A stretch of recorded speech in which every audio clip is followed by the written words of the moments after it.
Poland is an interesting case.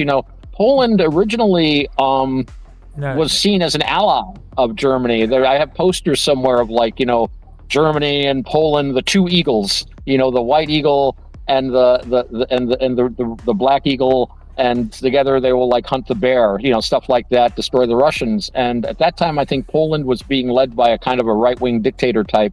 And I remember he was dying, and he said, tell Hitler to hurry up, because when I'm gone, they're going to go completely the other way. And they did. And, with England whispering in their ear, go on, it's okay. We'll guarantee your sovereignty. Yeah, that worked out really well for Poland.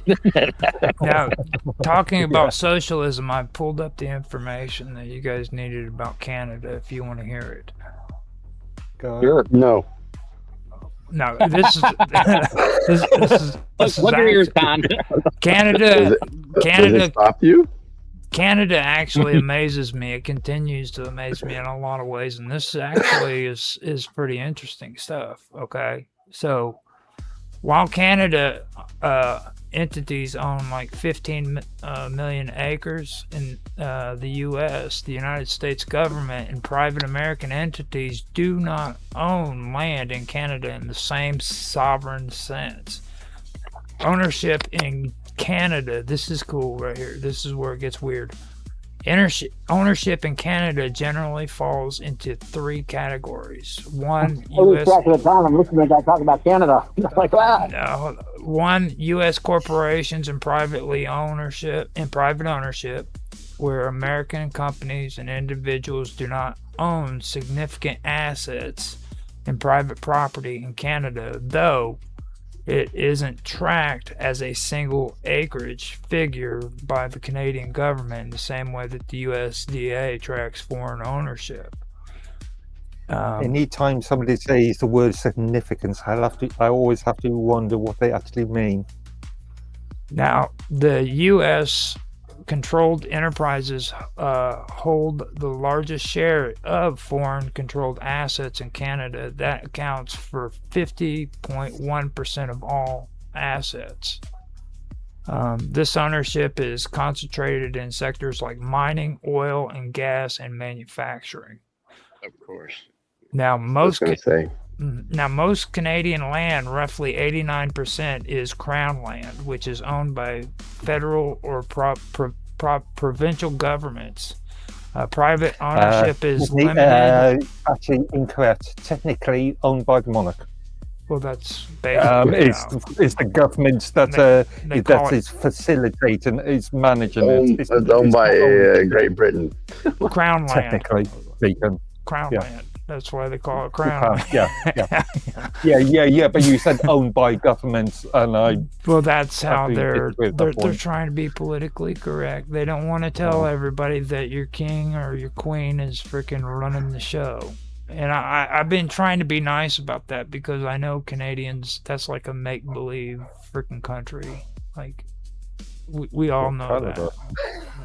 But I and don't get me started on the French people. Yeah. Okay, We know your views on French people. So Canada has a lot of land that are what do you call it? Undeveloped. Undeveloped. Uninhabitable. They're mostly green. They're trees. A lot of undeveloped land. It's just other than the Yukon, Yellowknife, and Alberta, where there's a lot of oils and gold and silver and minerals over there. There's not much attraction in the rest of Canadian lands. You can understand why Americans do not go and buy Canadian lands. You can make a lot of money off of Canadian land. But on the other hand, right, U.S. land, way back in the bankruptcy eras a few years ago, American lands were cheap. They're cheap. There was bankruptcy filings all over the place down there. And yes, a lot of Canadians went down there and scooped up a lot of cheap lands.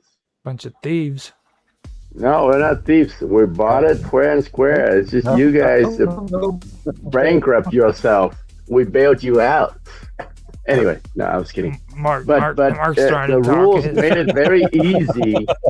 Rules made it easy for Canadians to buy lands in the U.S. Right. So, you know, I mean, and I understand that concept. I just, you know, I just don't think that in politics people should be freaking led by a bunch of freaking lies. You know what I'm saying? I mean, but let's be straight here. Of course, everybody on the top 5 list is freaking allies of the United States. You know, but let's stop. What did he say exactly that offends you about the land ownership? Well, he's saying it repeatedly, not just freaking last night. He's saying that freaking that China is coming in and they're just taking over freaking our American lands and buying up properties. That's making it dangerous for America, and there's no evidence backing that up. There's a lot, like he's making claims that are outright bullshit, and he's using people like Alex Jones to freaking somehow be freaking. Again, I would like to see the data that he is with, or his advisors are reviewing to subsequent such claims. Well, it's just saying, and we've heard Nancy saying it last night, where when it comes to like Epstein, like. These idiots are getting on the internet and on the news trying to say that freaking Donald Trump was going to testify. There's no evidence backing that up. There is nothing that says that is true whatsoever. Actually, there is. No, there is not.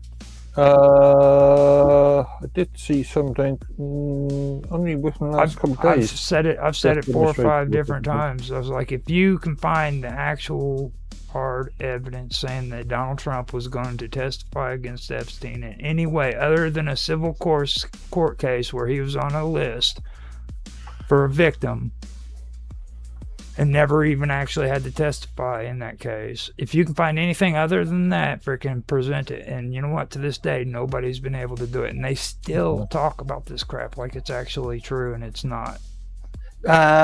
Just because you have not found any evidence does not necessarily mean that it's crap. There's court cases. Every court case is filed within a court. As an example, I could claim that there is an elephant down the road. You don't know that unless you actually come down this road and have a look. You do not know that if that damn elephant had to go to court, it's somewhere. Trust me. Okay, they got it tagged, they got it freaking documented, they got it on paper. So that's my whole point. If you, and you know, one thing that I've been noticing, and it dawned on me after we had the show last night too, is like these people are jumping onto this whole idea that you have to have the media in order to freaking do research. You don't have to have the media. You don't have to listen to Fox News or freaking MSNBC or BBC to find information out. Research that means that you can go and find the documents yourself and do the research yourself. You know what I mean? Dude, if I want information, I go to the Minds Roundtable event. There you go. Watch the legacy media. That's right. Yeah. We're so cool, freaking. We don't even freaking call ourselves alt media. We are the media. We are the media. We're probably the only ones that still try to be unbiased too, by the way. And that's one thing I respect about all of us, because we all have different backgrounds, and we just say.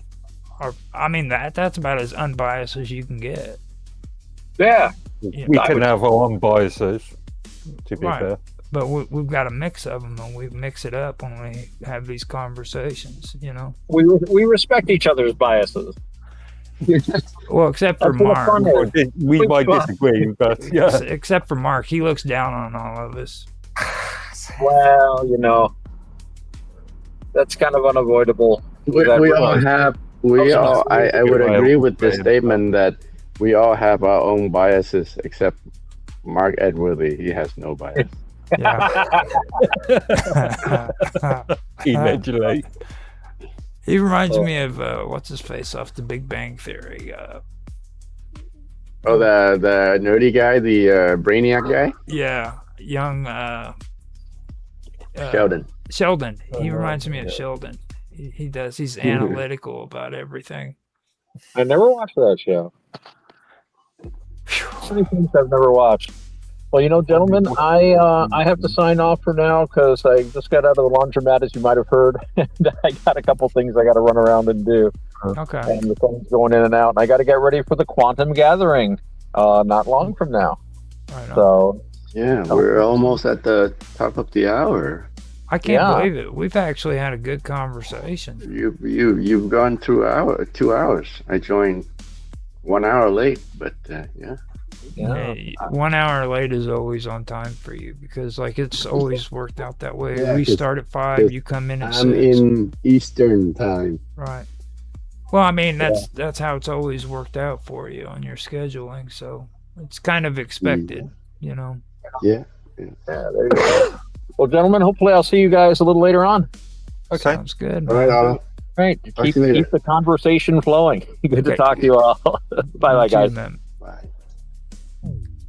But Do you have more points that you want to finish off, Roger? No, I'm done with that. That's it. That's the only stuff that really interested me about. Okay, let me ask you about what do you think about the Democrat Party's response to all these people that he brought in, where it seems to take no effort to stand up and support these kind of people in a nonpartisan way, but they refuse to do it. Numbers, names, I noticed. Well, for me, my whole thing about the response to it was, first of all, I don't agree with the way that they reacted to a lot of the stuff they did, but in the situation of all these victims, I don't think that was actually very good either, because Yeah, as I mentioned in chat earlier, I've been in 2 minds about that. I think that's a grasp, I think it is the seemed a word. bit It's distasteful. very in one way. distasteful. Yeah. How is it deceitful? No, distasteful. It's Distasteful. yeah. Well, like I said, why? With that. So you're saying it's distasteful to bring these people into the State of the Union address? The way he did it, yeah. What is the purpose of the State of the Union address? What is its fundamental purpose? To highlight, I don't know, Roger, you can speak the most about your country's events, but I would think that it would be the purpose of to summarize financial, economics, and social issues that have come up in the past year, and how the country is addressing them or not addressing. Why couldn't he have a much more Professional. broader response to the social, rather than pinpointing individuals? They are exemplars of the issues that are being highlighted. Well, I mean, the thing of it is it's like everybody seems to jump on this whole immigration thing is good shit, and it's like that's the only thing that his narrative is. Like there's nothing else that he has done absolutely nothing productive in any of the areas that he says he was. What about stopping a bunch of wars? No, he's starting wars. He's stopping wars. Are you serious? Exactly. Well, I mean, which wars has the U.S. government stopped? Yeah. Not aided to stop, but has stopped themselves. People are talking about us getting ready to invade Mexico, dude. We freaking we've Mexico. What about Iran? They're debating now between Iran or Mexico which one it's going to be.